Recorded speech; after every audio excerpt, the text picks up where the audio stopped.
Most importantly, the reason I'm really excited to be here today is to be a part of a very important conversation.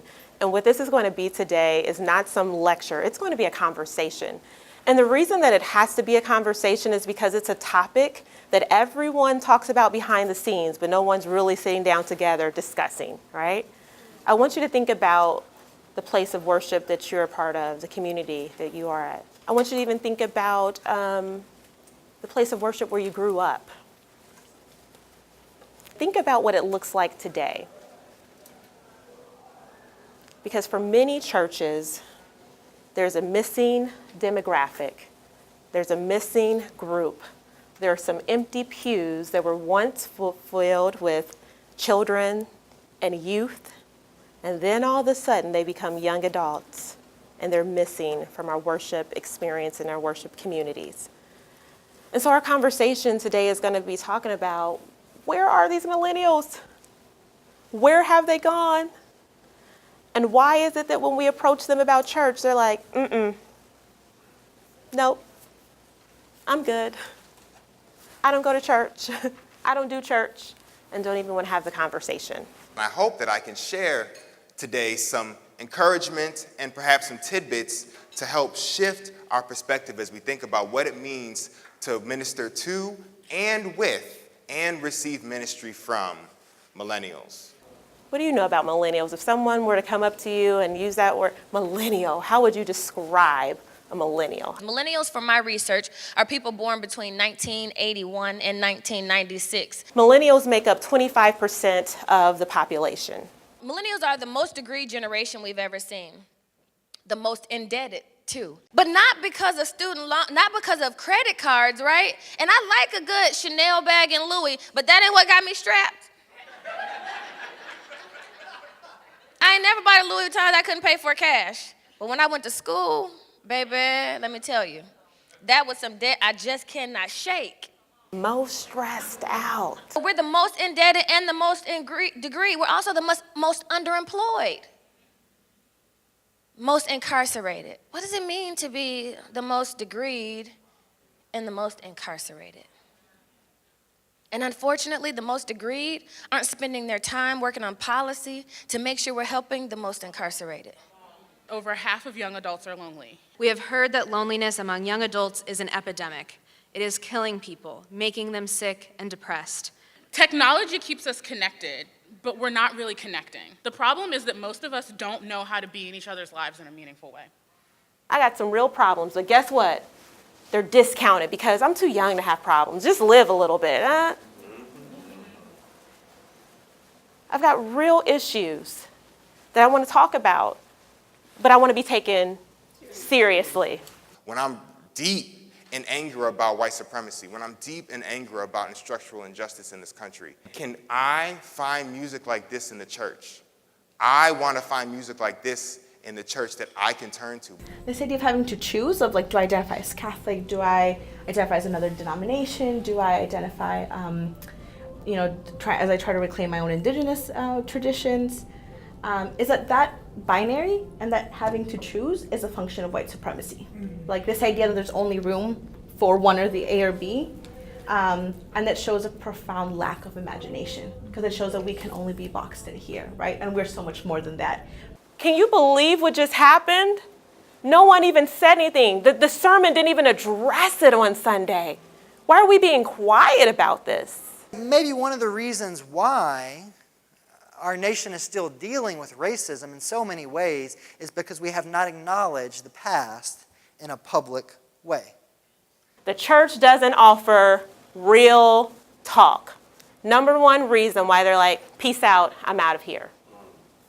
Constantly faced with alternative worldviews and wrestle with deep theological questions that the church fails to address. We talk about Brave Space as the intersection of where personal and social transformation meet.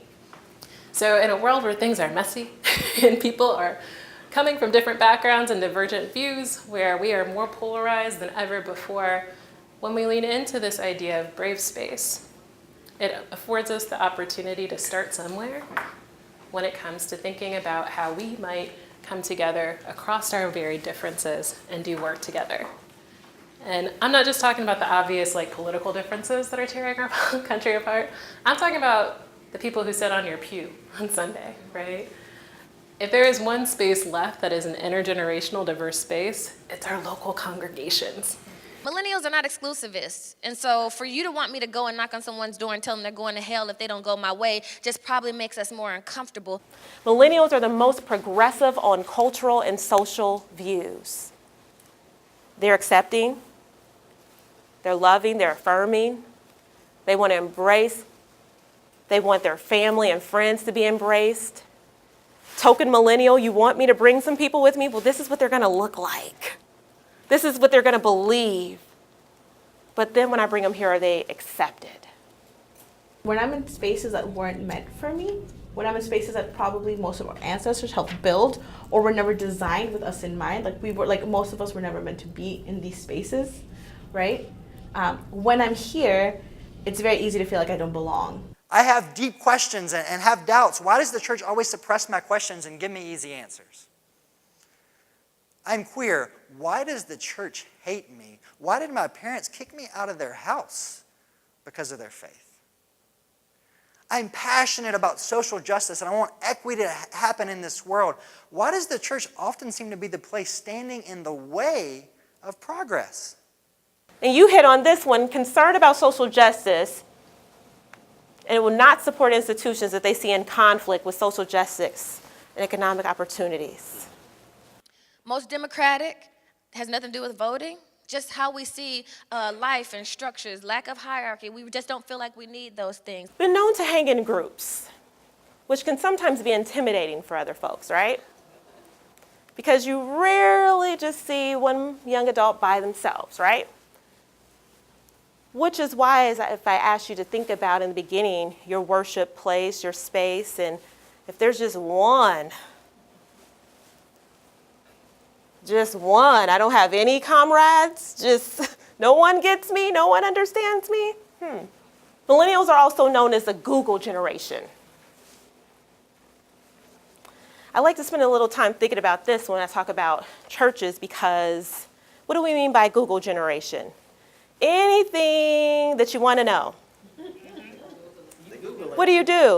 Google it. Google it. How many times do young adults have questions in church and there is no answer? Yeah. Who is God in the face of this suffering? Well, why did God allow this to happen? Here is what I share with church leaders. You don't have to have the answer. Some of these things we just don't fully have the answer. We don't agree, but can there be space to just have the conversation?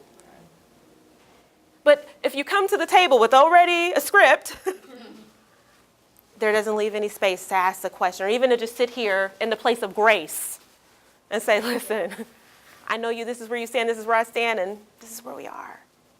And so because that very reason, millennials feel like, hey, if I come in, it's no point in me even asking the question, because you're already going to give me this already pre-rehearsed answer that I've already heard again and again.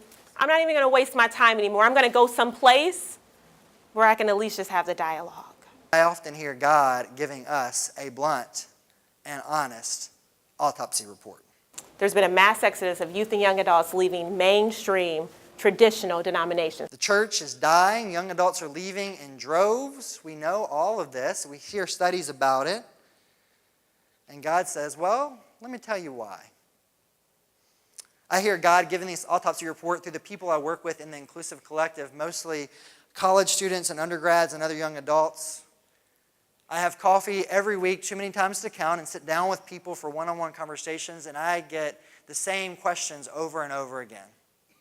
And some of the worst, most painful, and yet powerful conversations I have are about the church.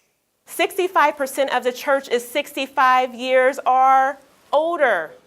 How do folks view the church? Well, as judgmental, as boring, as hypocritical, as anti-LGBTQ, as sheltered, as out of touch with reality, as insensitive to others, as confusing, as exclusive. The reality is that millennials care about making a difference. And so the ministry that you're leading it, the question is, If you want millennials to be a part of it, do you care about the things that are important to millennials? Are you creating spaces for it? Are you having conversations about it? Are you aware of the causes that they're backing and going behind?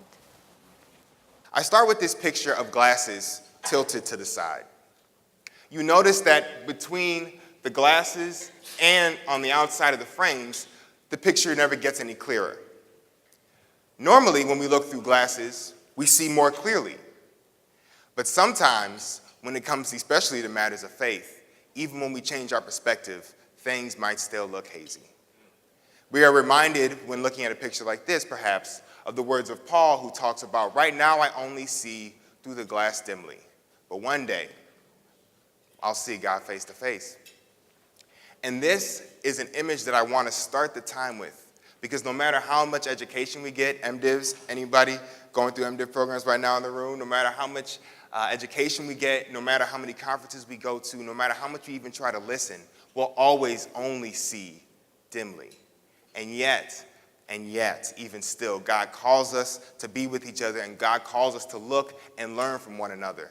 And I think this is really important when looking at matters of faith as it relates to millennials, because sometimes things might seem so blurry to those of us who are seeing a sea change in the way people attend church, who are seeing a sea change in the way ministry is done, that even with new education, you might still have a hard time connecting. Even with education, you might still have a hard time translating for congregations what's going on. But there's encouragement in this picture, for through the glasses, God allows us to see God a little more, and we get to see more of what God is doing amongst millennials. And so this is going to be about seeing more of what God is doing both in the church and beyond the church, what God is doing in traditional congregational settings and what God is doing beyond those settings. Forging a new path, creating something new, moving from death to life requires us to embrace courage and to take risks, to refuse the status quo and to do things in ways that they've never been done before, to break the box. And so why do I believe that it takes courage and risk? Just like why I believe in creating new expressions of church, this reason is also personal, at least partly personal. I believe that courage and risk are necessary because I know in my own life that courage and risk have been the only things that have been a way forward for me. Together, we will create brave space, because there is no such thing as a safe space. We exist in the real world. We all carry scars, and we have all caused wounds. In this space, we seek to turn down the volume of the outside world. We amplify voices that fight to be heard elsewhere. We call each other to more truth and love. We have the right to start somewhere and continue to grow. We have the responsibility to examine what we think we know. We will not be perfect. This space will not be perfect. It will not always be what we wish it to be, but it will be our brave space together, and we will work on it side by side. Hashtag. We must ask God to propel us forward, to help the church in all of its diverse and creative forms become a relevant force in society again, to commit to creating a church that looks more and more like Jesus. Like the Hebrew people from Isaiah, God desires to use us as people who rebuild and renovate and create. We should co-create when we need to, and we should create what does not exist instead of waiting for someone else to come up with the idea to do what you have the heart, the passion, and calling to do. Critique what is, create what should be. Critique what is, create what should be. Critique by creating. Much of my 20s was spent critiquing what is. Wrong, that's wrong, unfair, unjust, and I was right.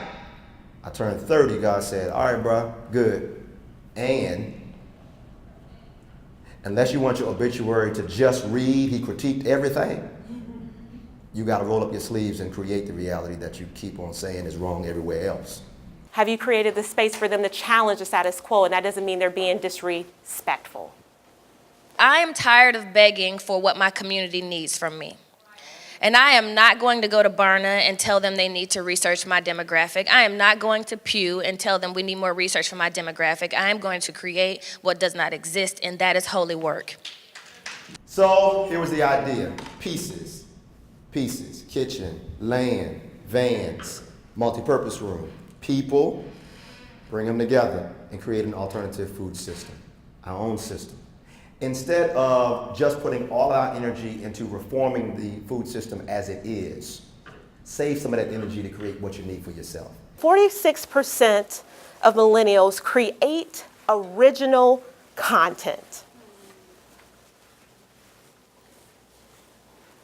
Church leaders in the house, you're paying thousands of dollars for someone to create original content that they create on their cell phones just because. They create original content. 35% of millennials have started a business to supplement additional income. Again, these are not folks who are going to wait for you to give them an opportunity. They're going to create it on their own. They're passionate. They're more interested in doing things that make them happy than being in this career. And this is different from other generations because this is a degree I got and this is a path I must stay on. Remember, they want to create other opportunities for themselves. Could that other opportunity be in your ministry? Could that passion or that talent, I heard you say that, hey, we don't need the title because we've got titles, but do we get the opportunity to use our talents so that other passion that they have, could it be used to benefit your ministry? Young adults are looking for more than just a simple, do you want to do the choir or do you want to be an usher? Well, I can't sing and my feet are bad. What am I going to do? Right? Because a lot of times they want to bring whatever it is they have as their own gifts to your churches. And unfortunately, if it doesn't fall in between the 14 and 52 ministries you have at your church, there's no place. And so what do? You talk about being pew potatoes before a generation who wants to be passionate about the work that they do. They want to feel valued when they're doing that work, and they want to bring their gifts. How do we fit in if we're put in a box? Let's show them that the church is what it always has been, the body of Christ, and the church is not a building, but it's who? People. So this sounds very different than me inviting people to a building versus me inviting them to be connected with people. They will embrace new ways. As agents of God's transformation, they can rebuild and renovate and create something different. They can awaken new possibilities, new life. And in the same way, I hear God calling every one of us in this space and in so many other spaces to do the same thing. I hear God calling us to awaken new possibilities, to usher in new life in the spaces that we occupy, in the cities that we live in the communities that we are rooted in. Oftentimes, art is used to create vehicles for questions that don't necessarily have answers. And millennials love that. Millennials love, not that we can be described one way only, but we love being able to ask questions, being able to look under the hood. The internet brings this about. New forms of education brings this about. Globalization brings this about. There are all kinds of ways that we're looking under the hood and asking, what about this? What about that? What kinds of questions do we leave out in the air and not necessarily get an answer to? Art is a beautiful way to enliven that kind of ethos in your church. Let's respect the millennial as much as we respect the senior, respect the baby boom, and create a space where everyone can be who they really are. And that is a work that we have to do together. If I can encourage you to do one thing, it's going to be this. Allow people to bring their own value and their own gifts into your space to be used in a way that you cannot see. What is the next thing you must do? Now, sometimes the next thing you must do is listen more or be contemplative or ask more questions, right? But sometimes you get a clear lightning bolt from God and you must do this thing. We want to inspire and provoke the imagination of congregations and pastors to say, how can your church be a part of any part of a traditional food system? Is there any circles on here that, as you sit with it, and think about what God has blessed you with, and think about the abilities and the people in your ministry, what is God saying to you when it comes to food sovereignty? Everybody don't have to grow food. There's other things that we need if we're going to have an alternative food system, like we said. And so for some, it might just be the resource and waste recovery. I can't wait to figure out what church is going to do have the composting part of our alternative food system. And we got to be strategic with that, right? You know, because we got to have it in a certain place that doesn't rile local community members, doesn't attract critters, all that kind of stuff. But that is the joy of the imagination that we have right now. Okay, we don't know where yet, but we know we need something like that. This isn't going to be perfect, y'all. We're going to mess up. And we got to start someplace. And I think that framing I found it's helped de-escalate there's always risk involved with being vulnerable, but it helps people lean into that, knowing that everybody's entering in with the same amount of risk in some cases. So. We might not get it right. It might be wrong, but Sunday comes every 7 days and we can fix it next week. God invites them and tells them to remember what it looks like to live an abundant life, what it looks like to fulfill God's dream for the world. And so God commands them, work for justice, share your food with the hungry, give away your clothes, invite the homeless into your home, give yourselves to the down and out, and then your lives will begin to light up the darkness. You'll be like a well-watered garden or a spring that will never run dry. You'll be known as those who can fix anything, repair old ruins, rebuild and renovate, and make the community pulse with life again. There is no one external authority on the world's most wicked problems. The world's most wicked problems require all of us, the collective through which the Spirit works, right? Through which the Spirit works. The Spirit works through us. It's been really revealing and eye-opening, you know, just in one day. One day we went to 3 different churches and we saw 3 different ministries affecting change in their local communities. We, as an average-sized church, can be engaged in a ministry that's making impact on not only our local community, but beyond as well, that it could become instructive for ministries of similar size, even if of different racial, ethnic, or cultural background, to say, wait a minute, if a local church can do this here, then what can our local church do somewhere else? And so that's a real passion of mine. Isaiah 58, it begins with this heavy-handed critique of who the people are, but it ends with this heavy dose of hope regarding who they can be. It begins with death, but it ends with life. The people aren't stuck. Mission, movement, media, I've come to find that's not just what millennials are looking for. That's what everybody's looking for. So what's interesting is when I went with that approach, it opened the door for millennials to actually finally be who they are. But you know what's so interesting? I've seen folks that have been a part of the church since before I was born, starting to come and be a part of it in authentic ways. And so what I say is be authentic to who you are, but create space for everyone to be who they are. Hallelujah. Can you sing that? Hallelujah. Very simple. Hallelujah. Hallelujah. Hallelujah. Say hallelujah. Hallelujah. Say hallelujah.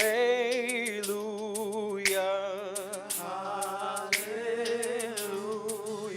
You are Alpha and Omega. Alpha and Omega. You're the one true living Savior.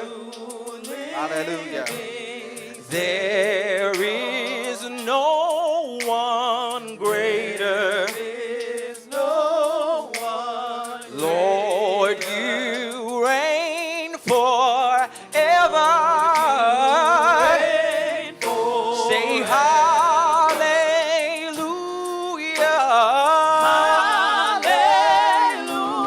Hallelujah. Oh, we say hallelujah.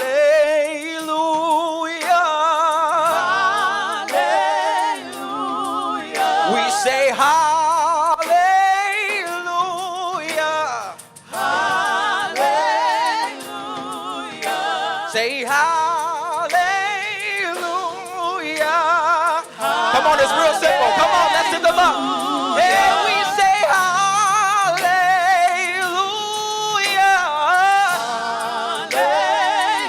Hallelujah. We give you all of the glory. We give you all of the honor, and we say hallelujah. Through the good times glory and say, hallelujah. Because you've been so good and you've been so kind, we will say, hallelujah. Wow. Say, Lord, we love you. Lord, we love you. Say, Lord, we love you. Does anybody love him this morning? Say, there's no one like you. There's none like you. Say, no one like you. No one like you. Say, Lord, we need you. Lord, we need you. Say, Lord, we need you. Lord, we need you. We give you all the glory in this place. 'Cause you've been a consistent God. You've been a faithful God. And we came in this place to hear from you, oh God.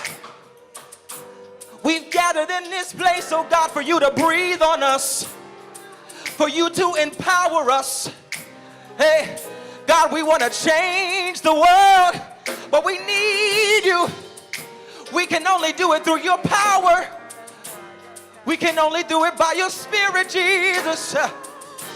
Hey, so, oh God, I hear you, God. For thine is the kingdom and the power and the glory forever and ever and ever. Forever and ever and ever. Forever and ever and ever. Forever and ever and ever. Forever and ever and ever. Forever and ever and ever. Forever and ever and ever and ever. Forever and ever and ever. We'll give you the glory forever. Forever and ever and ever. We'll give you the praise forever. Forever and ever and ever. Because you deserve the glory. Forever and ever and ever. And forever and ever. Come on, say that again. For thine is the kingdom. For thine is the kingdom and the power and the glory. Come on now, say forever and ever and ever. Forever and ever and ever. Forever and ever and ever. Forever and ever and ever. You reign and you rule, Lord God. Forever and ever and ever. You'll always be God. Hey. Forever and ever and ever. There's nobody greater. Forever and ever and ever. Nobody greater. Forever and ever and ever. Nobody greater. Forever and ever and ever. Oh, hallelujah. Hallelujah. Hallelujah.